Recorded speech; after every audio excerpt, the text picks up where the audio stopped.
नमस्कार। अब तक आपने पहला पार्ट देखा था, उसमें मैंने आधी चीज़ दिखाई थी। अब मैं आपको आगे की चीज़ें दिखा रही हूँ। ये है भतीजा, और हमारे यहाँ एक रिचुअल है कि जब ना कुआं पूजन के लिए जाते हैं तो उस खाट पे ससुर या जेठ बैठता है। तो ये थे बड़े भाई जो भाभी की खाट पर बैठे थे भतीजे को लेकर, और भाभी चली अब कुआं पूजने के लिए। और ये सब उनके फ़ोटो वगैरह खींच रहे हैं। भाभी के बड़े भाई हैं, और इधर भाभी की भाभी जो थोड़े नेक जोक होते हैं उनको कर रहे हैं।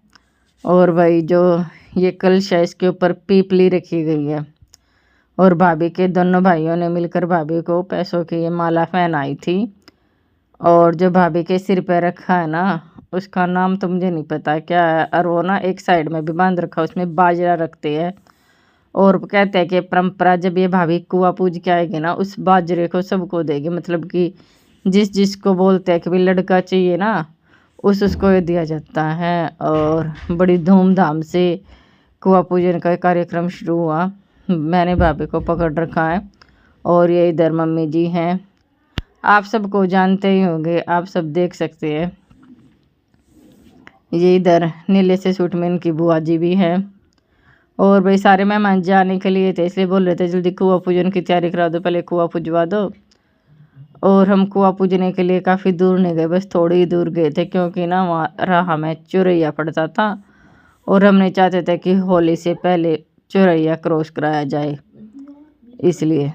और भैया ना डीजे चला हुआ, और कॉपीराइट कंटेंट की वजह से मैंने डीजे की आवाज़ दबा दिया है।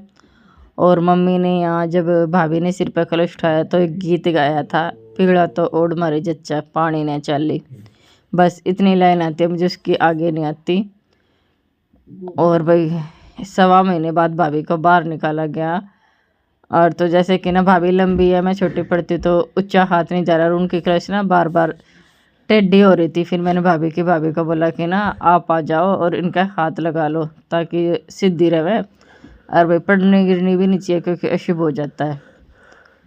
और देखो, सबसे पहले नाचने की शुरुआत करी मम्मी ने, दीपांशु की नानी और मेरी मदर, इन्होंने नाचने की शुरू करी तैयारी। यहाँ डीजे बजा हुआ था, घर से थोड़ी निकलते। और ये भाभी की बहन, और जो इनकी लड़की है ना गुड़िया, किसी के पास नहीं रुकती, बस इनके पास रुकते। मैंने लेने की भी कोशिश करी ताकि ये डांस वगैरह एंजॉयमेंट कर सके, पर ये गुड़िया किसी के पास रुकती नहीं। फिर ये बच्चों के डैडी आगे बोल रहे थे कि ना इसको ऐसे नहीं, यहाँ पे थारे साथ ही भेजेंगे डीजे ने, वहाँ जा तुम जा रहे वहाँ इसके साथ ही जाना कुआं पूजने के लिए, और आराम से पूज के आ जाना, इतना हम और काम कर लेंगे। और भाई सब बहुत खुश हैं। ये जो हाथ में लोटा ले रहा, मैंने पहले भी मिलाए थे, ये मेरी मौसी जी है, सबसे बड़ी दिल्ली वाली। सब देख रहे हैं भाई। और भाभी तो मैं पूछ रही थी बार बार, आप दुखी तो नहीं हो गए, क्योंकि क्लिप तो थोड़े समय के लिए होती है, पर ना टाइम बहुत लगता है। और जैसे कि पकड़े पकड़े हाथ ऐसे ऊंचे करे करे दुखने लगता है।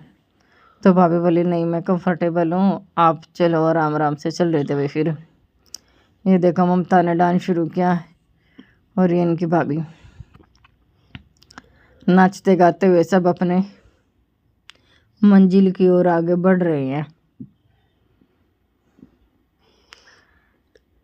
और ये भाभी की भाभी है, मैंने बताया था ना आपको, सोनू की बहू। नाम नहीं पता भाई मैंने इनका। और ये बच्चों की बुआ जी भी। हमने मोनी को भी बोला था डांस कर ले, मोनी कर नहीं रही थी। और प्रीति, ये हमारी भांजी, इसको भी बोला था, पर पता नहीं सब एक दूसरे तक शर्म आ रहे थे। और भाई मैंने तो ऐसा घिसा पिटा सा थोड़ा बहुत आवे, जैसा भी आवे। और तो मैंने भी करा था, पर मेरे ऊपर रिस्पॉन्सिबिलिटी ज़्यादा थी, इसलिए मैंने वो काम पहले थे। और हर सुबह देखो, जैसे मैं वादे वर्षों के हंसी भी छूट रही है। और हर्षु, ये ना जो भाभी के पीछे जो भाभी की भाभी है ना, ये एक थैली में बहुत सारे खुले पैसे ले रही है। खुले पैसे और टॉफियाँ, टॉफ़ी की मुठ मार रही है। मतलब कि जब आगे जाते हैं ना तो मुट्ठी भर के पैसे डाल रही है, जिसे उठाने के लिए बहुत सारे बच्चे इकट्ठा हो रहे हैं। क्यों टॉफिया, चॉकलेट्स, फूल और उसमें वो खुले पैसे हैं।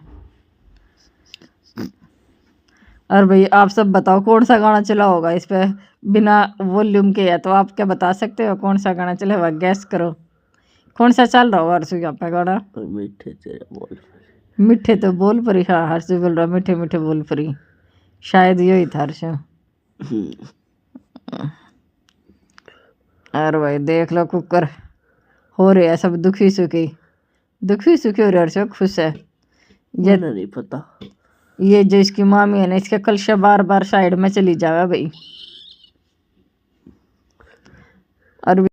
और इस शुभ अवसर पर भतीजे ने आशीर्वाद देने के लिए हमारे विधायक पवन खरखोदा जी भी आए थे, जो यहाँ के एमएलए हैं। अरे भाई इन्होंने भी भतीजे को आशीर्वाद दिया और ये मैं उनके लिए गर्म पानी लाई थी क्योंकि वो ना कई बार आ चुके हैं तो मुझे पता है को ठंडा पानी नहीं पीते, थोड़ा निवाया सा पानी पिए करे। अरे भाई ये दीपांशु के डैडी और इसके दादाजी और इसके तावर उन तक इसी मैटर पर डिस्कस करते हुए, और भाई इनके आने तक सब बहुत ज़्यादा खुश थे। इन्होंने बताया कि ना बहुत ज़्यादा प्रोग्राम है उस दिन, मतलब कि भाई देखो ये एमएलए कोई छोटी मोटी हस्ती तो नहीं, इनके पास बहुत ज़्यादा काम हुआ है, पर भी इन्हें इतने बिजी शेड्यूल में भी मेरे भतीजे के लिए थोड़ा टाइम निकाला, तो हम भी सारे बहुत ज़्यादा खुश थे। अरे भाई आपने ये वीडियो अभी पूरी नहीं हुआ है, वीडियो पूरी देखने तक अगला पार्ट भी देखना पड़ेगा। उस अगले पार्ट में हम आपने दिखाऊंगे नाच गाना मस्ती और भी ज़्यादा एन्जॉयमेंट। तो वीडियो ने पूरी देखें, चैनल ने सब्सक्राइब करें। और भाई जब आप सब हमने कमेंट करो ना और बोलो कि और बनाओ तो मैंने अच्छा लगे, तब जाके हम और कोशिश करें बनाने के लिए। जब कोई रिस्पॉन्स नहीं आता तो हम भी वीडियो नहीं बनाते, इसलिए वीडियो ने ज़्यादा से ज़्यादा देखें और शेयर करें। Thank you.